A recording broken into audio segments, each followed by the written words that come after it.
Thank you so much for joining us today. I'm Vicki Andrews. I'm with the North Texas Community Foundation, and I'm going to take care of a little bit of housekeeping for our meeting. So we want to share that once the program begins, we will be putting everyone except for our speakers on mute to ensure we maintain good sound quality throughout the program. We want to encourage dialogue during the presentation, so feel free to raise your little virtual hand to be unmuted if you want to ask a question while we're going along. Otherwise, we'll be utilizing the chat feature today. We have staff, Kathleen's going to be watching that throughout our program. So please feel free to submit any questions you have by clicking the little chat bubble on the bottom of your screen. And we'll be monitoring that, and we'll have an additional Q&A at the end of the program. Lastly, I do want to disclose that we will be recording the event.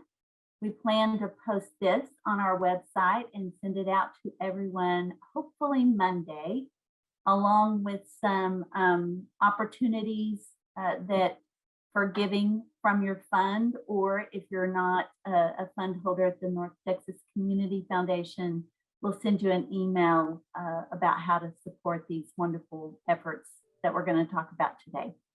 With that, I'd like to introduce you to Rose Bradshaw, the President and CEO of the North Texas Community Foundation. Thank you, Vicki. Can you hear me?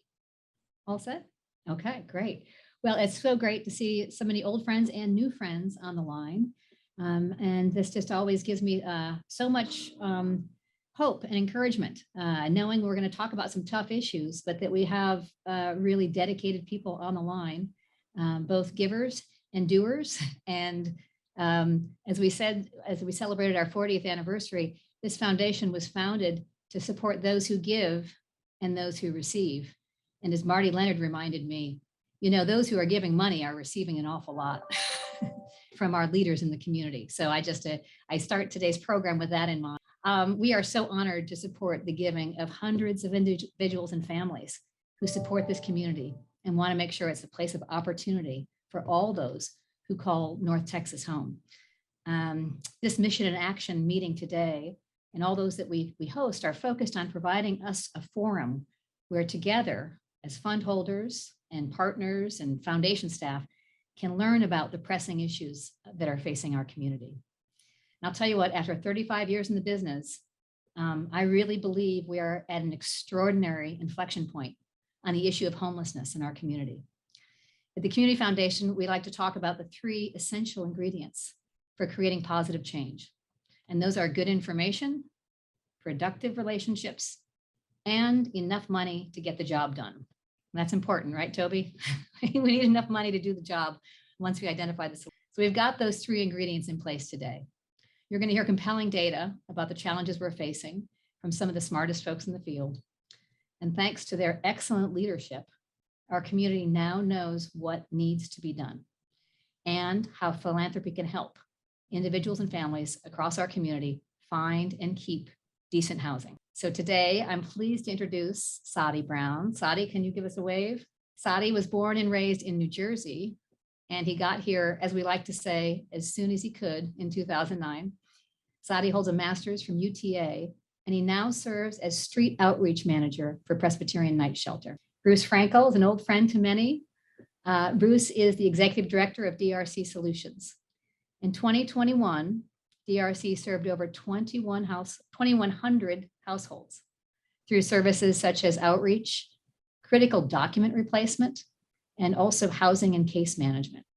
Lauren King is with us. She is the executive director of Tarrant County Homeless Coalition, TCHC. TCHC partners with more than 40 nonprofit, government, civic, and faith groups to provide homeless services both in Tarrant and Parker counties. So that's should be called Tarrant and Parker County Homeless Coalition. Lauren is a social worker, and as she likes to say, she bleeds purple, but she also has a touch of burnt orange in her too. So that's Lauren. And last but not least, of course, Toby Owen, who's been CEO of Presbyterian Night Shelter for the past 12 years. And I now learned we have Janine Lankin and the search committee to thank for that. Under Toby's leadership, PNS has built family shelter for 40 families and 85 children. He's renovated multiple buildings to increase capacity in our community. And he launched a really fantastic social enterprise program that employs people experiencing homelessness. Then we're going to hear more about that today. PNS also absorbed the operations of True Worth Place, and that now serves 250 people per day. Overall, has helped over 10,000 individuals transition out of homelessness. So we have a lot to cover today, and I'm going to turn it over to our Associate Director of Community Impact, Garrett March, to take it from here. Garrett? Thanks, Rose. Thanks, everyone, for being on the call with us today. Glad to see you. I oversee our grant programs here at the Community Foundation, and we're going to start today's program by really hearing an overview of homelessness in our community, then dive deeper into some of the critical services that these agencies are providing and think about how we as philanthropy can best support their efforts. So for our speakers, I have questions for each of you, but as we go through today's conversation, if I ask a question and any of you want to jump in and share some thoughts, please feel free to do so. I want this to be a fluid conversation. For those of you who are watching, please feel free to type your questions into the chat box as we go. Kathleen Bundy, our events associate, is going to be monitoring the chat box. And at the end of the program, she will field those questions back to our speakers during our Q&A. So let's dive into the program and start with an overview of homelessness in our community with Lauren King from the Homeless Coalition. So Lauren, can you talk to us about the number of people who are homeless in our community and who are the people who are experiencing homelessness? Sure. Well, first, thanks for inviting me and my partners as well to talk about this important issue. Of course, it's very important to us. So who's homeless? So often I think whenever we think about homelessness, we think about the person we may see on the side of the road, kind of that stereotypical perhaps view of someone who is experiencing homelessness. I will tell you, for us in Tarrant and Parker counties, we have had a reduction in homelessness. So to give you an idea, about 1,200 people experience homelessness on any given day. That has remained steady actually throughout the pandemic. Pre-pandemic, it was at about 2,100. So since 2019, we've experienced about a 30 to 40% decrease. That's very surprising. People ask all the time why that happens. We think there are a lot of different reasons, and to be honest with you, we initially thought, is this a fluke? Like kind of what happened here? But that number has really held true over the past 18 to 24 months. So we see that about 1,200 people experience homelessness. That's about 900 households on a daily basis. About 8,000 people experience homelessness annually. So that's people who both come into our system and exit our system. So once someone becomes homeless, our goal is to get them out of homelessness as quickly as possible. To give you an idea, more than 50% of our population experiences homelessness for less than 6 months.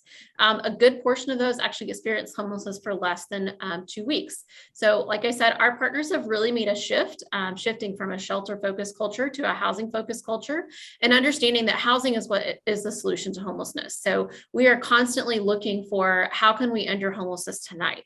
What does that look like? So that's kind of what homelessness looks like as far as numbers go. A big thing to take away, I would say, is that we've seen a significant decrease. 1,200 is what is the number that on any given day are experiencing homelessness in our community. You can go to the next slide.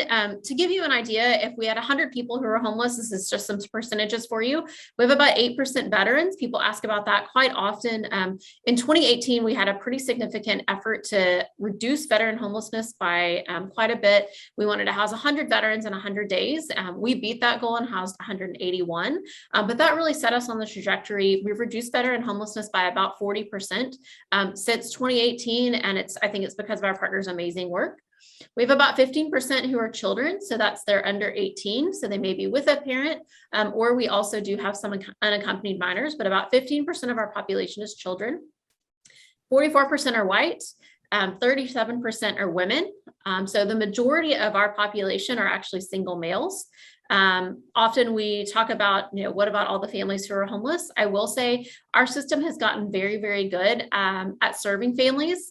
I will not say anything has been easy about COVID, but I would say a silver lining for us is that we've gotten really, really good at serving families. We get them out of homelessness quicker, and they return to homelessness at a very low rate. So we have reduced that number. To give you an idea, pre-pandemic, at any point in time, we would have about 250 families who were experiencing homelessness. Now we range from probably 80 to 100 families at any point in time. 18% have mental illness. I will say our partners, I think on this call and otherwise would tell you that's low. That is self-report. The other thing I would say about that is that as we've gotten better at housing people who are experiencing homelessness for economic reasons, our population has gotten more acute. And so we see that more people are experiencing severe mental illness. And then 5% would be victims of domestic violence. A pretty specific statistics also would be that 42% of our population is unsheltered. That is an increase. When we talk about the fact that homelessness has gone down, we feel that push and pull between, but Lauren, it feels more visible, or it is more visible. We absolutely recognize that. And the truth of the matter is right now is that our sheltered population has gone down and our unsheltered population has stayed about level. So that's kind of where we're seeing that difference there.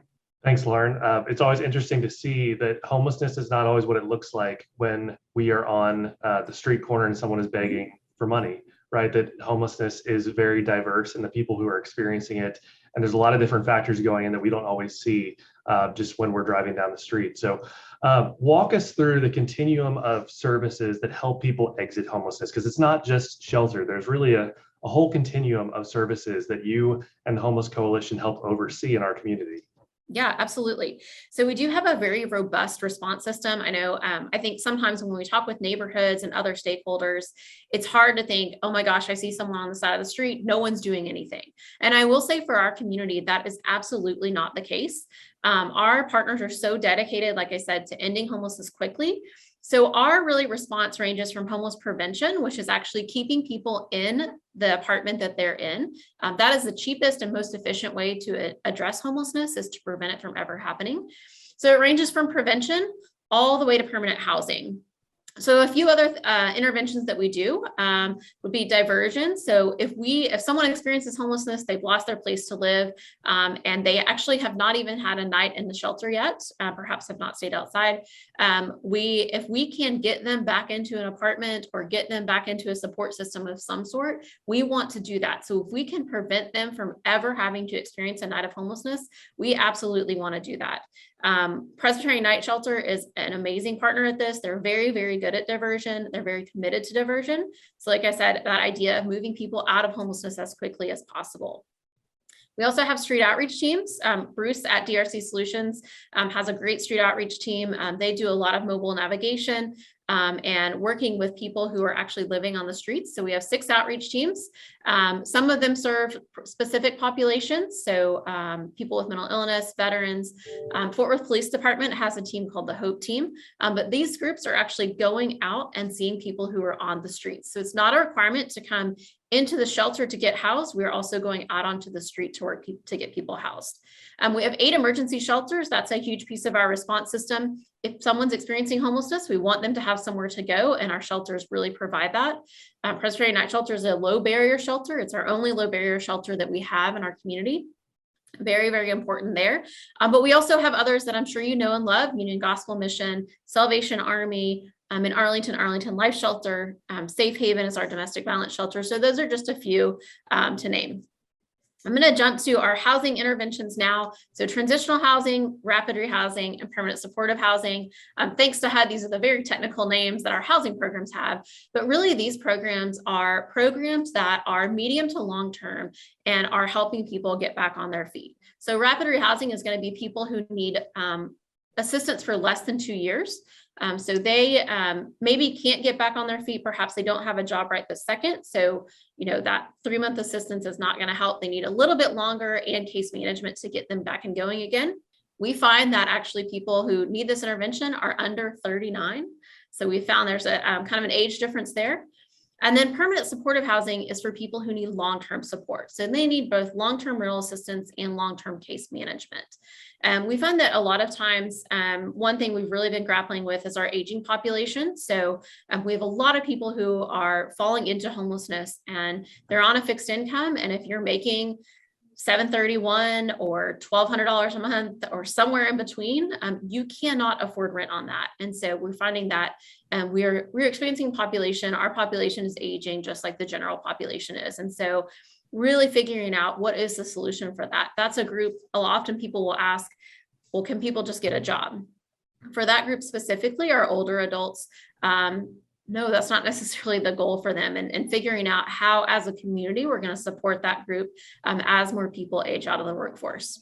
So that gives you a bit of an idea of what our interventions are. Very, very focused on housing, I would say, though, as we move forward.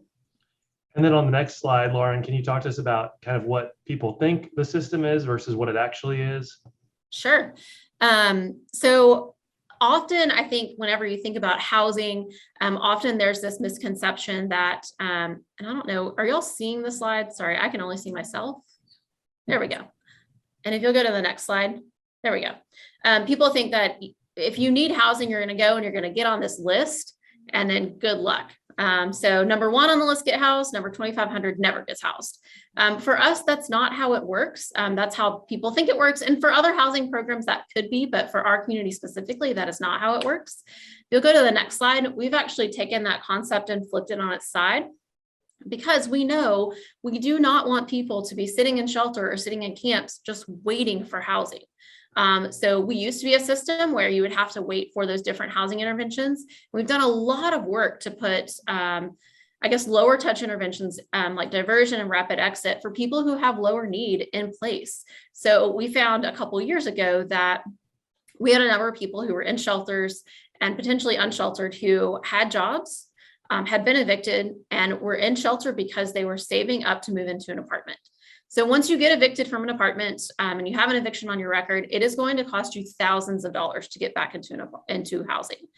You're going to pay an admin fee, a high risk fee, any type of fee. So there's probably 5 or 6 types of fees that can be tacked on, a double deposit, first and last month's rent. It is going to cost you thousands of dollars. And if you're working even, definitely on a minimum wage job, but even I would say up to $10, $11, $12 an hour, it's going to take you a while to save up for that. And so we figured out that if we could actually just take care of that, pay those fees, pay that deposit, pay a couple months rent, and get people back on their feet, they were fine and they were on their way. So we've done a lot of work to really move away from the idea that people need to wait for housing or be, just be on a list of some sort, and really being committed to whatever the best way to serve them and the most appropriate way to serve them. That's how we want to do that. And we want to get them out of homelessness quickly. Thanks, Lauren. There's such a number of components to the homelessness system in our community. And you do such a fantastic job of managing that system and coordinating all the different partners. The next slide we'll take a quick look at just shows the number of homeless people in our community over the last few years. In the interest of time, we'll kind of move past this slide relatively quickly, but you'll see there was a dip during the pandemic in the number of homelessness in our community. There was a lot of federal supports coming down for rental assistance. There was an eviction moratorium in place. The partners of TCHC were working very, very hard to keep people out of the shelter and get people housed. So we're a little bit lower than where we were pre-pandemic, but that obviously speaks to a lot of good work that's been being accomplished. So, yeah, absolutely. And I'll just say really quickly, I cannot say enough about our partners and their good work. They are so committed to ending people's homelessness in a way that it meets their needs.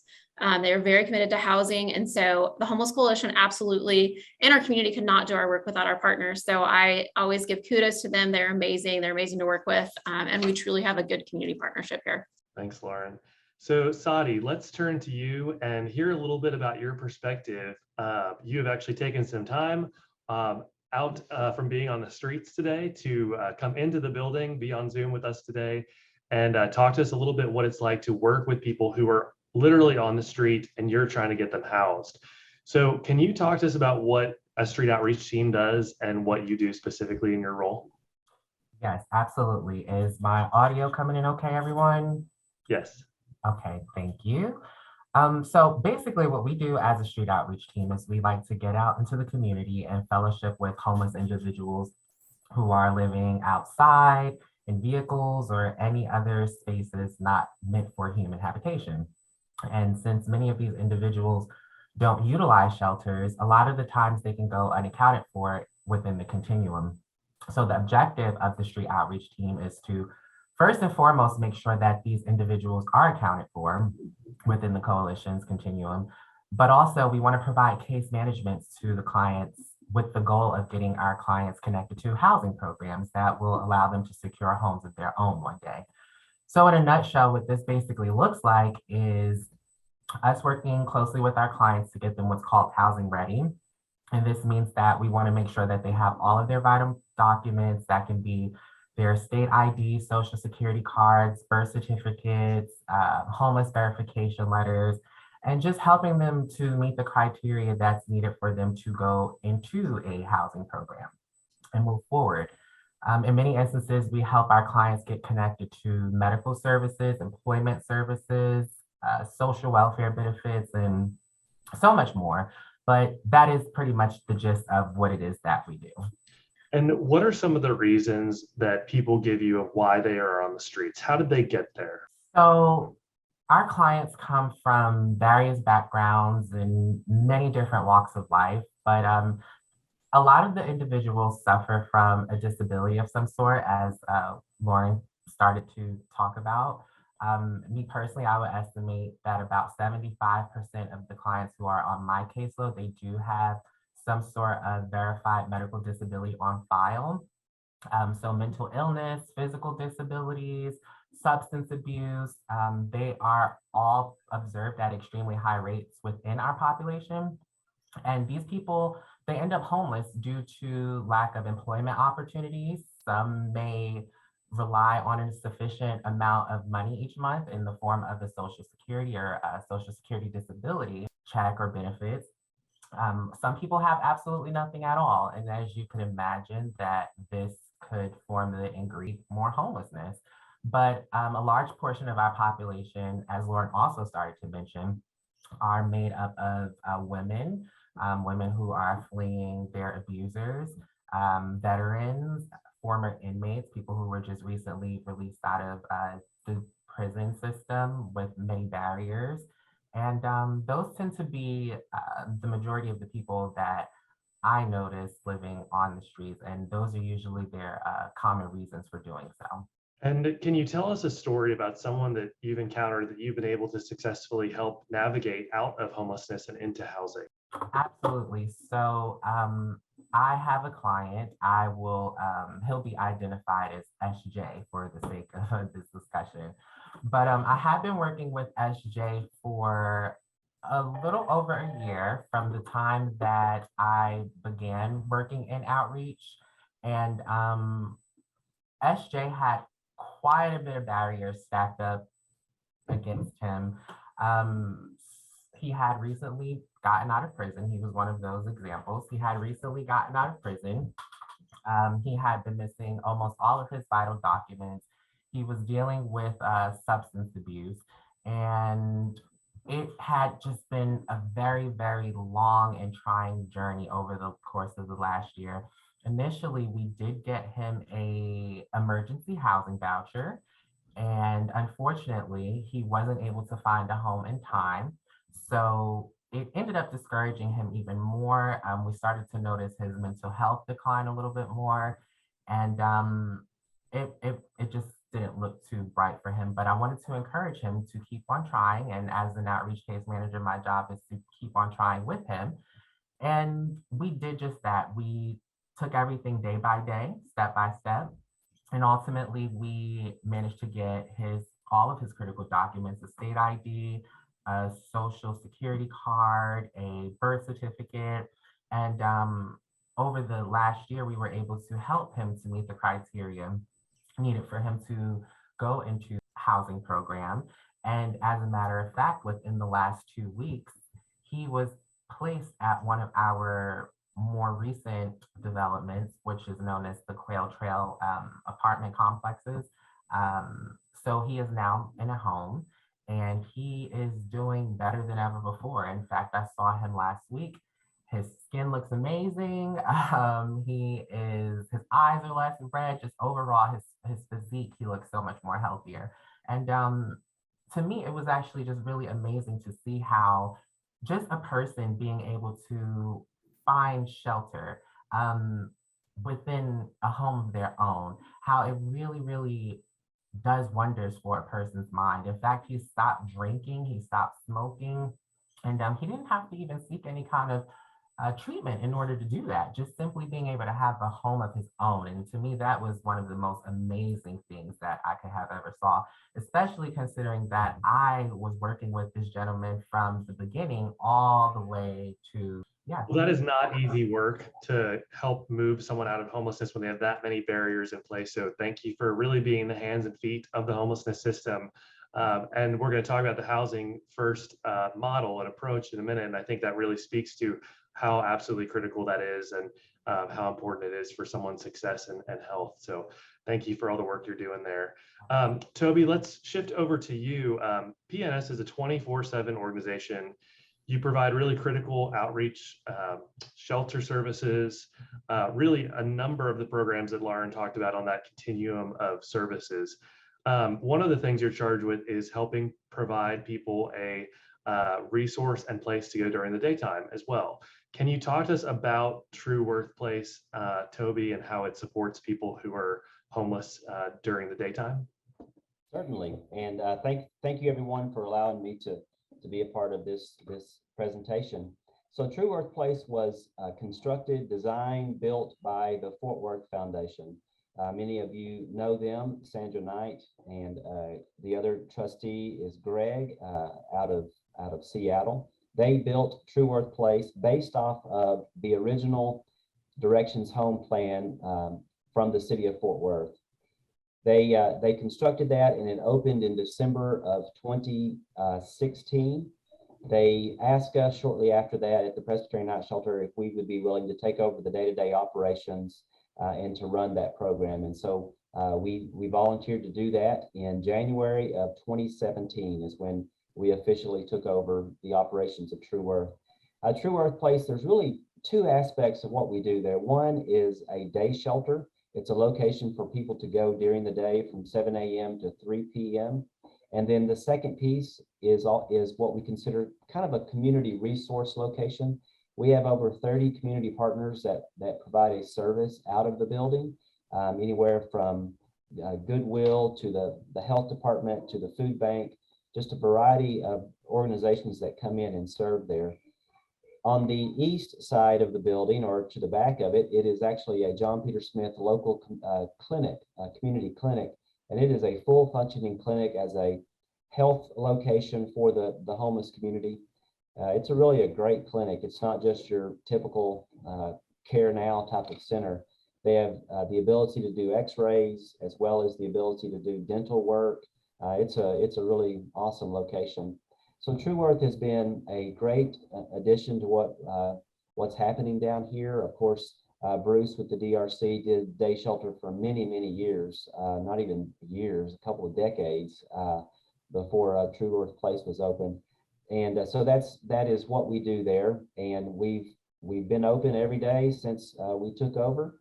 Even last year during the cold, the storm, that was boy, that was a time for all of us. But we had no lights, no heat, and there was nothing. But we opened up, and they sat in the dark, wrapped up in blankets. So it truly is a life-saving situation for people that need shelter. And then another program that you all run is Upspire. Rose mentioned this at the beginning of the call. This is a pretty innovative program that you launched that is providing employment to people who are experiencing homelessness. Can you share about this program and how it both helps people move out of homelessness and is a resource for PNS?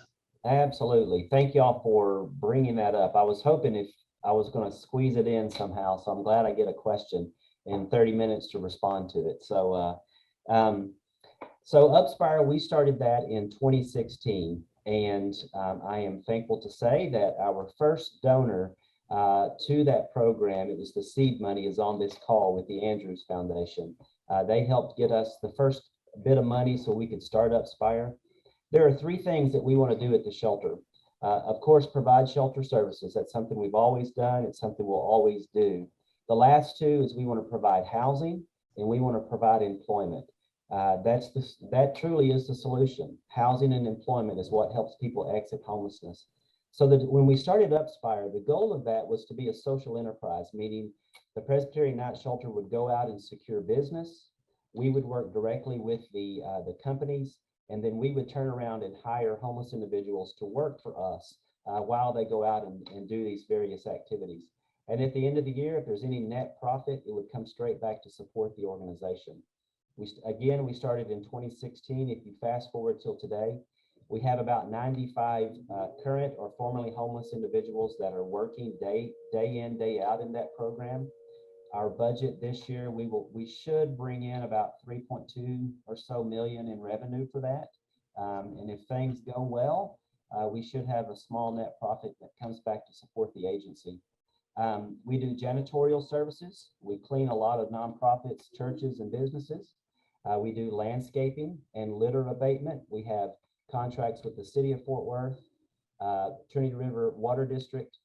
We have a private citizen that funds one of our litter crews. And then we also have a contract with Camp Bowie Public Improvement District to do a litter abatement out on Camp Bowie. And then we also have temporary to permanent staffing, where we send people to work at various employers to help them get back on their feet and eventually transition to that agency. Our best partner is Waste Management.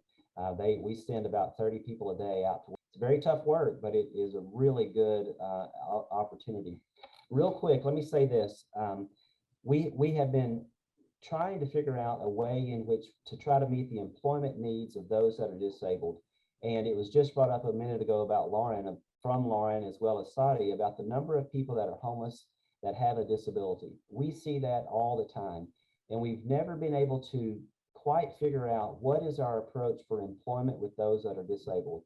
We finally think that we're at the point of having an opportunity to create a business that will employ people that are disabled. And that would be some form of manufacturing or assembly line type of work where people can sit down stationary and do something that earns an income, and it would help them earn income in order to subsidize their disability. We have some warehouse space that we can convert to have that happen. And I had a very good, promising conversation this morning with Bell Helicopter that is trying to help us identify a particular line of business that would be geared towards helping people that are disabled have employment. So Upspire is near and dear to my heart. It's such a great program, and it really, really makes a difference in helping people get employed and get back on their feet and out of the homeless system. Well, to those of us on the call, if you keep your eyes out, you might see an Upspire truck driving around town or picking up trash on the side of the road. That happened to me the other day. And it's great to see them out and being successful. Toby, you mentioned a private donor was sponsoring a crew. Is that an opportunity for folks on the call if they want to get involved with Upspire to do? Is that something you're looking for? Absolutely. It is definitely something that people could do, is to help subsidize a particular one of our crews that we do. This gentleman had an idea where he wanted to provide litter abatement in our city parks and the waterways connected to city parks. Foster Park, there's a creek that runs through it. The gentleman lives over there, and he's always had a desire to keep it clean. And so he approached us about developing a crew that we could work with to help keep the parks clean. And another partner that's been very good within the litter abatement was the Morris Foundation. They have done a lot in supporting us to advance some of our other crews as well. And you might see their logo on those trucks as well. Great. One final quick question for you, Toby. COVID has really disrupted a lot of things in our lives. I can only imagine operating a shelter during a pandemic and how challenging that must have been. How is the changing dynamics and the landscape of homelessness, COVID coming out of the pandemic, affecting your operations and kind of long-term strategic planning at PNS? It was a challenge to all of us. I tell you what, it is a team effort. I've got a great group of staff that their heart is in it for the right reasons. I think the way that things have changed over the last 2 years in a lot of ways for the good. Our numbers have definitely been down. A part of that, though, the reason why they're down, it's not just necessarily for people, they're just not coming into the shelter. We as a system have done a very, I'm gonna brag on us a minute, but we've done a very good job of figuring out how to help house people quickly. And it's not just us, it's every provider in the system works closely together to help people move out of homelessness. I think one of the immediate, well, I shouldn't say immediate, but I think over the next 6 to 9 months to 12 months, something that we may face is once the COVID dollars go away that have provided the housing support, that will be an interesting time. And how do we figure out other resources to help the momentum in continuing to house more? Yeah, so something we'll definitely want this group to keep an eye on for sure and stay updated on. Thanks, Toby. Bruce, let's shift over to you. And Sadi was just talking about the importance of getting someone housed, and DRC, as well as the other agencies that are part of the TCH network, have really embraced this idea of a housing first approach. I know you're a huge champion of that. Can you talk to us about what housing first means and why that's so important? I will. First, I want to give a shout out to Toby and the good people at PNS. When I started in the system here in Fort Worth 16 years ago, PNS was merely a place where people were warehoused.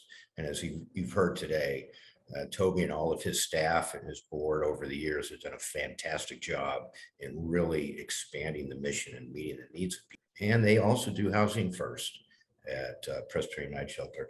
So housing first is an approach to housing that started in 1992 in New York City with a $500,000 grant from the New York State Office of Mental Health, and went to a clinical psychologist by the name of Sam Tesberry.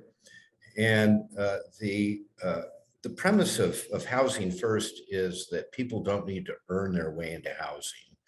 A lot of the old housing models go back to the suffrage movement at the turn of the 20th century, where inebriated men would be housed.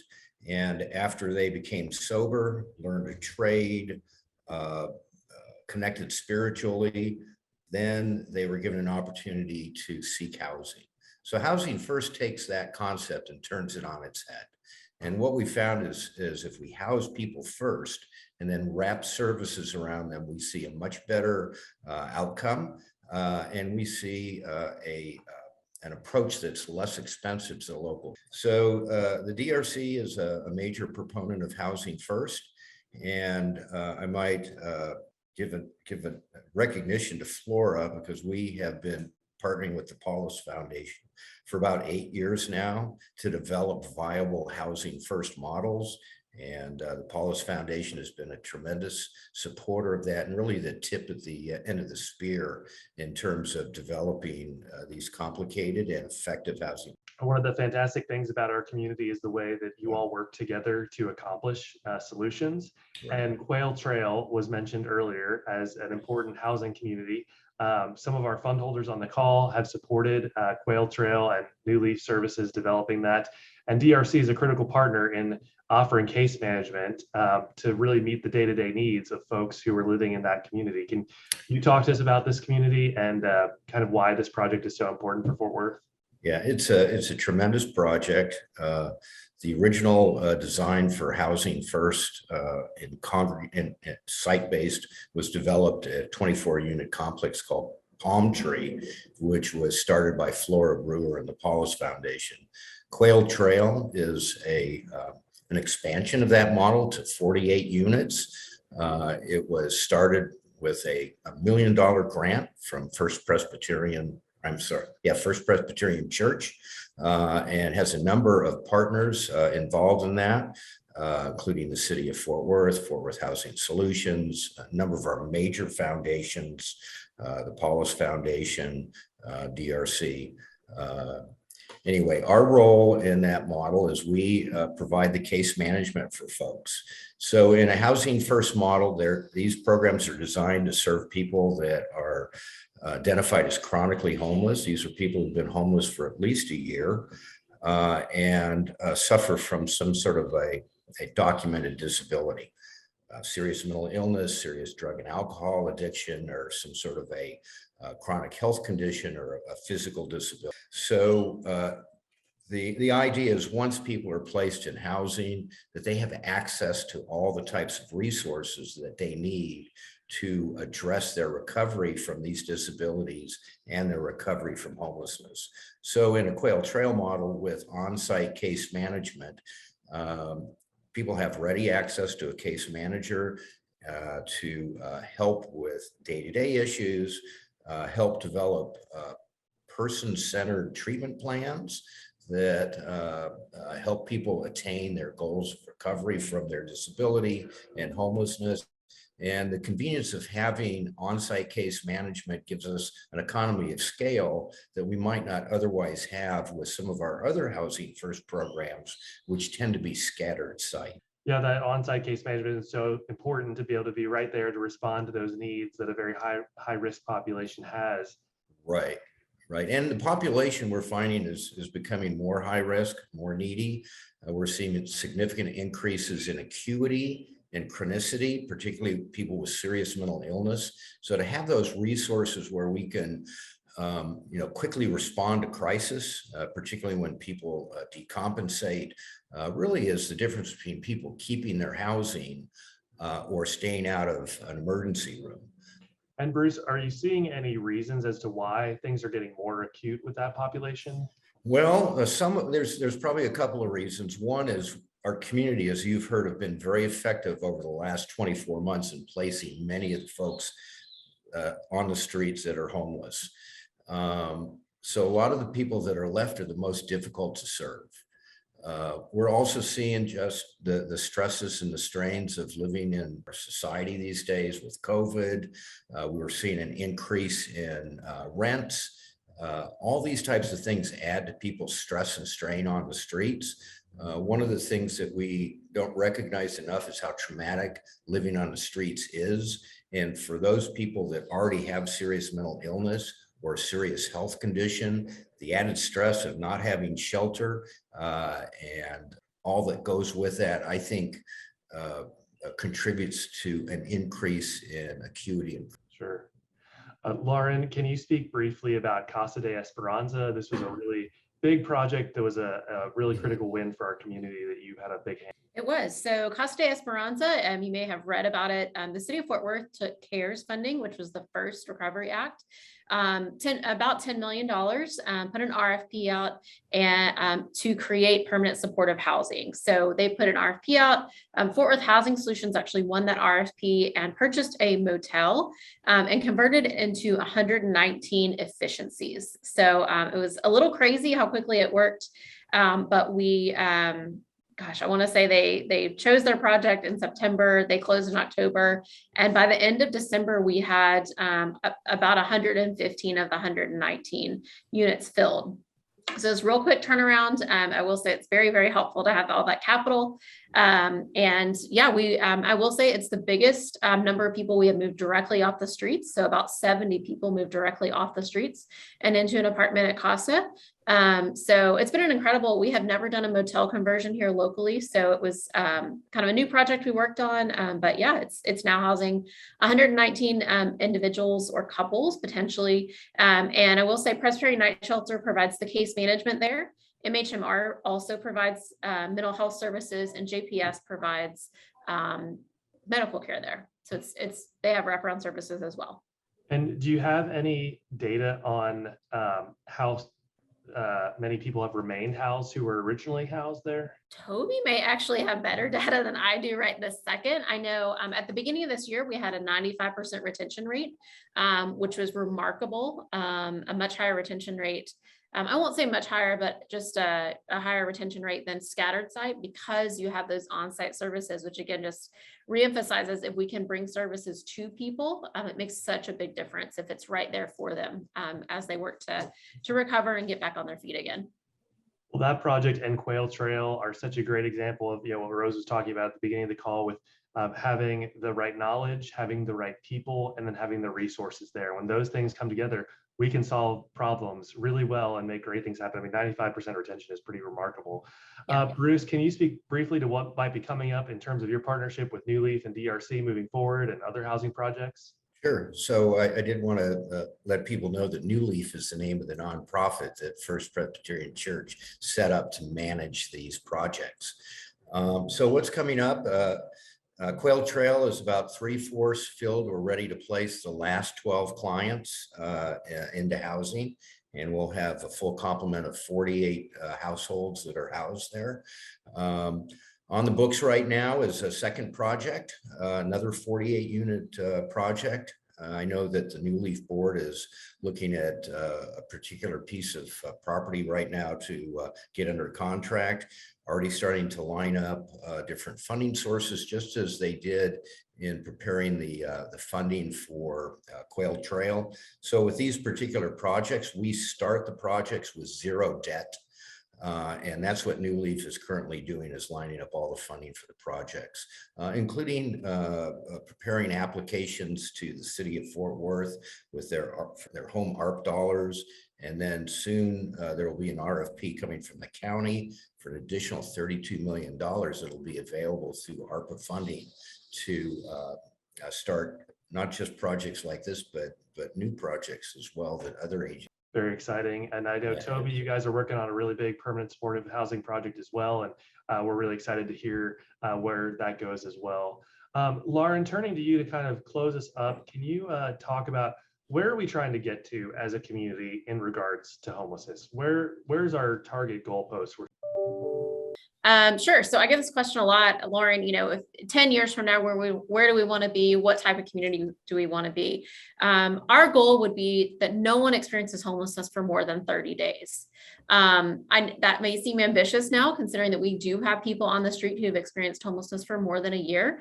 However, once we're able to end chronic homelessness, then you kind of start working your way backwards. And I think that truly, as a community, with our commitment to housing, with our commitment to ending homelessness, we can have a response system that says, and when someone falls in, how do we respond and how do we quickly get them housed? People have asked, how do we stop people from falling in? I don't know that there's an answer to that until we go upstream and fix a bunch of other systems that they interact with. But as far as a response system goes, we absolutely can be committed to that and be committed to a community where no one experiences homelessness for more than 30 days. Bruce was talking about this higher acuity population that needs that permanent supportive housing. How many units of permanent supportive housing do we have in Fort Worth, and how many do we need? What's our goal there? So as with most things HUD and housing, it's a bit complicated. So to give you an idea, we have about a little over 1,600 vouchers. So we have 1,600 households who are currently receiving assistance with permanent supportive housing. The majority of those are scattered sites. So they're living in apartments all over the city and county. We have 167 units that are project-based. So Quail Trail, New Leaf, and a few other smaller projects. So we have 167. The important part is how many we need. We need 222 more units of permanent supportive housing, and we will be able to end chronic homelessness. When we achieve this milestone, we will be one of the largest, if not the largest, city and county to do so in the US. I absolutely think that we can get there. We perform well, and we get out there and go. And so I absolutely think we can meet that. But 222 is our number that we have asked for funding for. So Bruce also just mentioned the city recently released an RFP to build up to 125 units of permanent supportive housing. That is coming down through some of the American Rescue Plan Act funds. This really unprecedented amount of federal support that has come to our community. How is that funding going to change the landscape of homelessness in our community? So I really think it can transform how we respond to homelessness. I will say right now, one of our biggest needs is physical units. A hot real estate market is great in some aspects. However, for our population, it makes it nearly impossible to find housing. To give you an idea, right now we have about 220 households who are actively searching. They have rental assistance in their hand, have been accepted by a program. They're actively searching for someplace to live and cannot find someplace. That is why we went to the municipalities and said, if we want to use this ARPA funding to really transform our community and what our response looks like, we need to invest in housing, and housing specifically set aside for people experiencing homelessness. So we feel like by adding these dedicated units, it will make a big difference. It will help our system get faster. So we'll be able to more quickly house people in various projects that are dedicated and have services available for people who've experienced homelessness. So housing is a really critical piece of the pie here that we need to keep our eyes on and make sure we're investing in. Is there any other gap that you see that is really critical that you want to highlight for this crowd? I mean, you mentioned housing, so that always, I will say general operations for our partners are really important. I've talked a lot with philanthropy about, as Bruce mentioned, the population is getting more acute because we are getting better at housing, I guess, lower acuity cases. And so, as our partners come to you and say, hey, we actually need to let our case manager only have 8 people on their caseload or 10 people, understand that they are trying to provide the best service possible. They are trying to help people recover in the full. And so really understanding how we are always trying to evolve the system to best serve who is experiencing homelessness is really important as well. Well, thank you for your leadership. Bruce, Toby, Sadi, you all are just doing incredible work that is so critical for our community. And we're excited to see how these new investments continue to transform and how philanthropy can help support that. So thank you for being on the call with us today. I'd like to turn it over to our Senior Director of Donor Relations, Vicki Andrews, to talk about some really specific ways that philanthropy can help carry this work forward. Thanks, Garrett. And I just want to mention that we do have one question from Denny Alexander, and so we will be sure and answer that in just a moment. So thank you, all of our speakers, for helping us understand the issue of homelessness a little bit better. And it sounds like there are really some promising things in the works. And so thank you for your leadership on that. Thanks to all of you on the call for learning along with us today. And I will follow up with all of this information that I'm about to share with you in an email. So you don't have to write it all down, just watch for my email. But we want to give you a few ways of how you can help to move the needle. First and foremost, as Lauren said, general operations support for any of these organizations that you've heard from today is critical to help them provide their day-to-day programs and to expand the services that we need for them to. As it was mentioned, the City of Fort Worth released an RFP seeking proposals to build at least 125 units of permanent supportive housing. The city's investing $12.7 million, and local private foundations are encouraged to come together to provide the additional $2.55 million on top of that for the matching funds. So there is some matching funds that need to be raised. So these funds will be split up among the different housing projects that are to be awarded, and the city will do that. And the Community Foundation, I'm happy to announce, has opened a fund to collect these matching dollars so that donors will have a tax-deductible pathway to donate significant amounts to this project. So all donations to this fund will go directly to the nonprofits, and we won't assess any fees. This fund is going to be called the Housing Project Fund. And please, if you know any private foundation leaders, please let them know about this and the critical need, and we can connect with them and give them some more information. And as Bruce mentioned, similar to Quail Trail, they're working on their next big permanent supportive housing project that will have 48 units. They're looking at the 3-acre property off of West Camp Bowie, and they need additional donations for completing the structures and initial operating costs. And they need, if I understood correctly, about $2.4 million on that. So if you're willing to help out with that, I would be happy to talk to you about it. Again, all of this information will be sent to you in an email along with the link to this presentation, and please, we encourage you to share it with anyone that needs to know more about the topic of homelessness in our area. So with that, I will now turn it back over to Rose for a special presentation. No excuse 2 years in for me to have myself on mute when it's time to talk. Okay, so 5 minutes left and settle in because I have something to say about the wonderful Flora Brewer. She is the recipient of North Texas Community Foundation's inaugural Trailblazer Award. And our team came up with this name for this award because really there's no other term that accurately describes Flora. She has literally blazed the trail for all of us to follow here in Tarrant County. Dr. Flora Brewer has been a resident of Fort Worth for over 40 years, and she's the president of Palos Properties and her family's foundation. So whilst running a small business on East Lancaster, just across the street from Union Gospel Mission, Flora observed what was going on outside her window every day.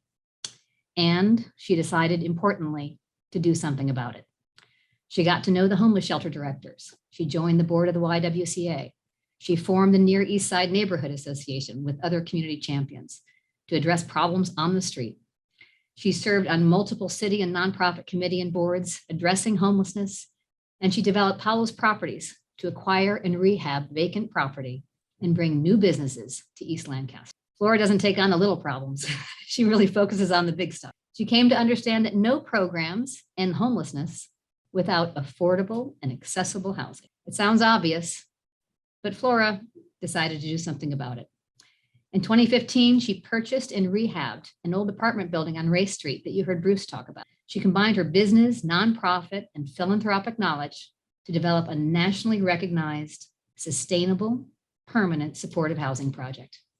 The Palm Tree Apartments now houses 24 previously unsheltered individuals. Flora's passion for helping those experiencing homelessness led her to pursue a doctor of philosophy at UTA in urban planning and public policy, where she studied the characteristics of formerly homeless people in HUD housing programs. She wanted to understand the issue and then became the lead researcher for the North Texas Regional Housing Assessment. Flora is a founding member of New Leaf Community Services, which you heard about today, and she continues to help expand permanent supportive housing developments in our community through projects like Quail Trail.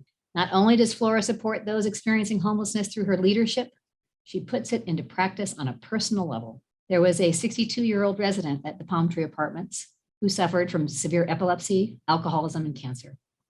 He had no one in his life to care for him. So what did Flora do? She did something about it. She became his medical power of attorney. Flora visited him, took him to appointments, and helped ensure that he had the support he needed in his final days.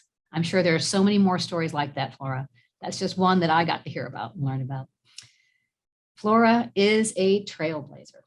She sees the problem, identifies a solution, then she uses her vast knowledge, experience, and wisdom, combined with her personal, business, and academic and philanthropic expertise to carve a path to a better future for those in need. Flora, we are grateful to you for the incredible impact you have made on our community and the blueprint you have helped create for sustainable solutions to ending homelessness. We are pleased to present you with the Trailblazer Award today, and we will be making a $25,000 donation towards permanent supportive housing projects in your honor. Flora, on behalf of our whole community, this foundation, and all those who now have decent housing because of you, and all of those who follow in your footsteps, we thank you. Congratulations. Thank you, Flora. Thank you. Thank you, Flora. Thank you, Flora. Thank you so much, Rose. Thank you, Flora. You're loved. Obviously, this would not happen without all these wonderful partners, and there are many of them on this call.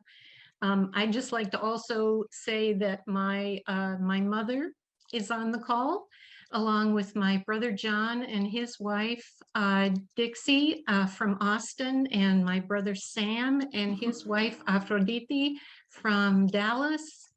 And they don't usually get to see where all of our patient work in growing the Palos Foundation gets recognized. So I'm so happy and especially grateful to have my one of my sons, Evan, Evan Mead Brewer on the call from Baltimore.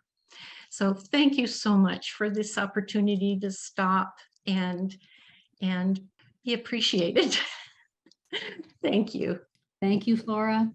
We look forward to much more, a lot of good work together going forward. And on a personal note, thanks for answering my calls. When I'm calling for advice, you always pick up. Thank you for that. So with that, we will turn it back over to Garrett to close us out.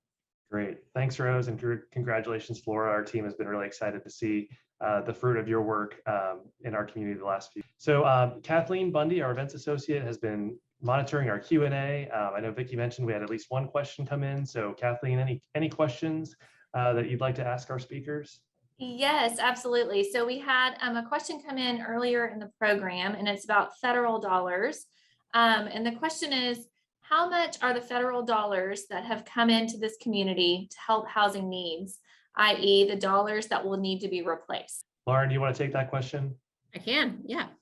So the Homeless Coalition, we work, I would say on an annual basis, more than that, to map all the funding out so we know where funding is going and what it's doing. To give you an idea, we have about $34 million annually that comes into our system from federal, state, and local government. So that's government funds. That's annual money that is not related to COVID, CARES, or ARPA. We had about $45 million come in through CARES. That was a little concerning because all of a sudden we had more money at one time than we have annually. I will say, in asking about how much needs to be replaced, surprisingly, it's actually not that much. Some of that money went into help emergency shelters prepare and respond to COVID. Some of that went to homeless prevention. I would say the biggest piece is that we do have some people who are currently in housing programs, and we're working to figure out what's next for them. The interesting thing right now is that CARES is winding down. However, ARPA goes until 24. So as we have wound down one recovery program, I would say, the other program is somewhat just ramping up. For us, we're really looking out to 25, 26, 27 to really see at that point in time, what will we look like? What will our homeless numbers be? And I think at that point in time, we'll have a much better idea. To that, I will say that's also why we asked for a capital investment instead of program investment, because we did not want to get into the position where we were funding a bunch of programs with temporary money and then had no way to sustain that if needed. So hopefully that answers the question. We have lots of information about funding if people are interested in that. Thank you, Lauren. And we do have a couple of more questions that came in earlier. One is about volunteering. So I think this could be for any of our speakers. How can my family and I volunteer? And what volunteer needs are most valuable to PNS and DR? I'll go. So we always need volunteers. We have opportunities every single day at lunch and dinner for people to help us serve food. That's a very easy way to get acclimated and enter into volunteerism here at the shelter. For our Morris Family Center, we have volunteers that serve there as well. We had several Easter hunts and activities 2 weeks ago for Easter with our kids. We serve meals there, of course, every day, and people can do that. We also asked if there's smaller families or groups from churches or youth groups that want to come in and do volunteer activities with children. That's also something we do as well. We have our volunteer appreciation event in 2 weeks, where it's centered around having fun activities, a big house for kids to play on. And so that's a lot of different ways that you. Hi, nice, Toby. So Support PNS are doing a lot of good things. So at the DRC, one of the things that we do is during extreme weather events like extreme heat, extreme cold, mass casualty types of things like tornadoes, and then exceptional events like COVID, the DRC provides emergency overflow shelter at a point where our regular shelters like PNS become full. And at that time, we do use a lot of volunteers in helping us collect materials for folks, things like water, cold weather clothing, that type of stuff. If you go to our website, you'll see regular notices about the need for volunteers, material support. As we prepare folks for going into housing at Quail Trail, and then the new project that we're going to be looking at off of Camp Bowie, and also at Palm Tree, as people come into housing, we want to be sure that when they open the door to their new apartment, it's fully furnished. The icebox is filled with food. Everything that they need to start their life is right there. And we use a lot of volunteers in helping to get those apartments ready. I'll add one opportunity in if it's okay. So at the Homeless Coalition, we're a little different. We don't provide direct services, right? We are serving all the partner agencies. However, we do love to use skills-based volunteers. So if you are in a data field or supply chain or financial modeling, we would love to use your expertise. I tell my team, I don't expect them to predict the future, but I kind of need them to. So as we look out into the future, we try to do a lot of modeling and different projections, both for us and for our partners, to really see where we need to go, how to best invest our resources, and to dig deeper into data that we're getting. So if anybody's interested in that type of thing or field, then we would welcome people as well. I love it. Thank you, Toby, Bruce, and Lauren. I know that we did have a question, but it looks like it was answered, but I want to make sure everyone saw that Rose asked Toby a question about the annual general operating shortfall for true worth. It looks like Toby answered that in the chat. I didn't know if there was anything else we wanted to say about that question. Yeah, I just actually am just so struck in visiting with Toby to think about those that use our shelter and our transition then through to find permanent solutions. But that with a growing community, every day we're going to have folks that show up at True North's doorstep, and the ability to make sure that the services there are comprehensive and delivered is so important. So Toby, thank you for that. And I just was wondering what it is you need to kind of shore up that effort. Yeah, thank you, Rose. So at True Worth, we certainly are available every single day to help meet the need, and fundraising is a big deal. And we did have the support of the Fort Worth Foundation for 5 years, and they're still committed to helping us as we need the help, and we certainly approach them for that. But we are trying we work in a variety of ways to offset the deficit that we'll have through general fundraising, through various support from government grants. But we're also in the effort of trying to grow our True Worth endowment to where we can have funds there that will help us long-term to meet our ongoing deficit that we have. And another way that we are trying to meet the deficit of True Worth is by the growth of our social enterprise. So any net profits from that come back to support the agency. And so not only through fundraising, but through the earned income through our social enterprise is a very good way to shore up that deficit as well. Thank you. Thank you.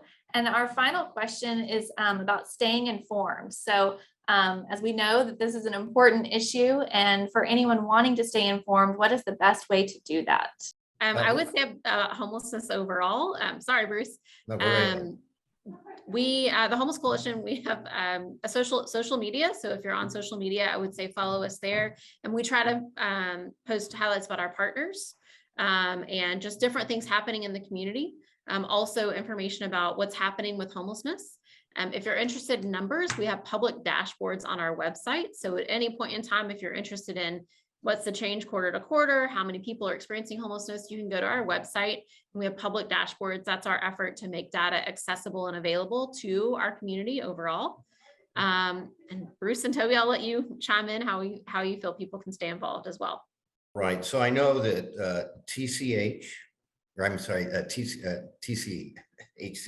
and PNS and DRC all have really excellent websites that are updated pretty much on a daily basis.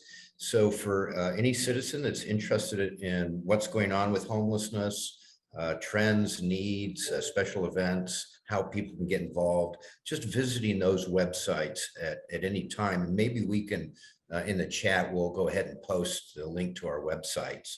Also, at the DRC, we do a thing called First Friday. We put it on hiatus during COVID, but we're starting up again in May. So you can go to our website. Every first Friday of the month, we host a lunch at the Women's Club. on Pennsylvania, and we'll pick, it's a 6-month series, and we'll pick various topics related to homelessness and really take a deep dive. So you're more than welcome to register. Great. Well, any other questions before we wrap up? We really appreciate everyone being on the call with us today. Thank you to Lauren, Sadi, Bruce, Toby, Flora, for being with us, for all the good work that you do. Thank you to the NTCF team, to Rose and her leadership to make this happen. And we just really appreciate you all being with us today. And as we can be a resource here at the Community Foundation for you, please let us know. Rose, did you have any final thoughts or comments? Just one last note. Poor Garrett. He knows I always have something else to say. So thanks for asking, Garrett. Elizabeth Brands at the Morris Foundation has been kind enough to kind of convene a deeper dive into permanent supportive housing projects that are coming out of that $12.5 million the city will be allocating. So we'll be sending around a link in Vicki's follow-up email. In Vicki's follow-up email, you'll find some information about that. So it's a real tremendous opportunity for us as a community to rally around raising $2.5 million to draw down that $12.5 million and really get some great projects. And Amy and our speakers have been dropping some links in the chat box to some of the stories and projects we've been talking about today and their websites. So feel free to open up the chat box and copy any of those links that you'd like to save as well. So with that, we'll end today's program. Thank you all for being here, and hopefully we will see you all at our next Mission in Action. And a big thanks to you all. Absolutely. Thank you. Thanks, Bruce. Thanks, Bruce. Thank you. Thanks, everyone. Thank you. Thanks, a great day. everybody.